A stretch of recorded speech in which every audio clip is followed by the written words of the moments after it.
Axial SCX24. What is this video about again? Hang on a second. It's about something I was gonna talk about. Take two. Oh yeah. I remember. Okay, cool. With this video, what we're looking at is a couple of things. If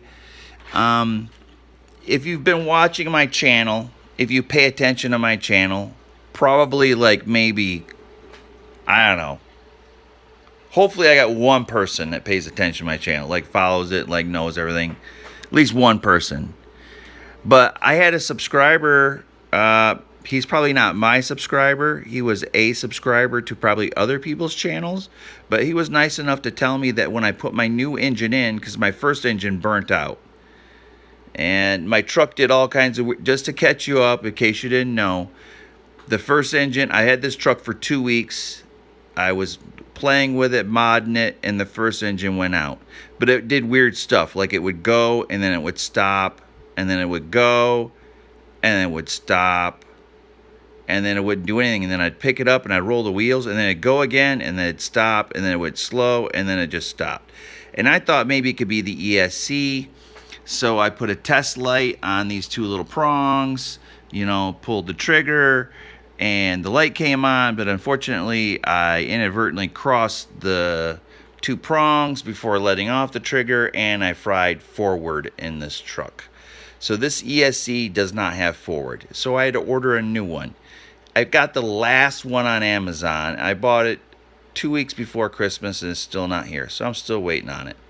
And my barrage motor is on the way, and it's in the state of Michigan somewhere, so maybe I'll have it in a couple of days. But a subscriber gave me a comment and told me to take the label off of the engine. And I know the label looks really cool on the engine. It's an 88 turn engine, dynamite. Yeah, it looks really cool. But he said that this label actually holds in a lot of heat and acts like an insulator. So he said, when you get your next engine, take the label off. Oh, look, my Spectrum charger is charged. It's all done charging.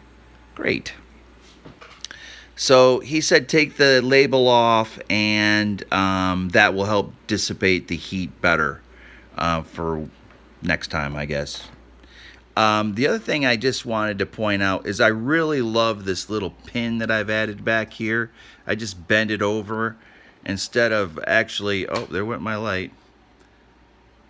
Instead of actually using the screws to unscrew this with, the body flops all the way over, so it's 10 times more convenient. If I want to take the body off, I straighten that pin out, I pull it out, it takes 2 minutes, not 2 minutes, 2 seconds, and the body is completely off. Then I just put it back on, bend it back over, and with the magnet in the front, that seems to do it, man. So I I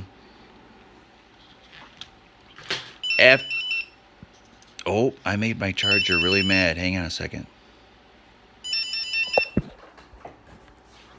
Sorry about that.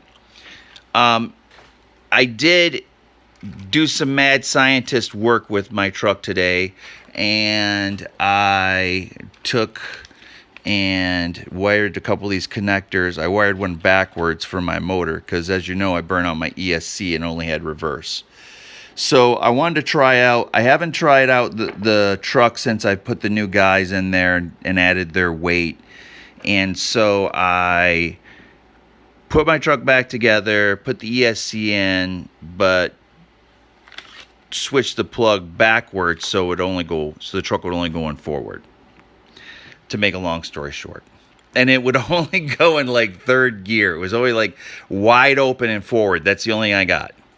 But what I was pleased to find out is that the added weight from the two riders inside, actually their weight did exactly what I was hoping it would do. And since I've leaned them both in, you can see that they're leaning in. And the majority of their weight is down low, glued down low to the sides of the body. But what it did is it triangulated the weight down low right over the engine. it put more weight right over the engine.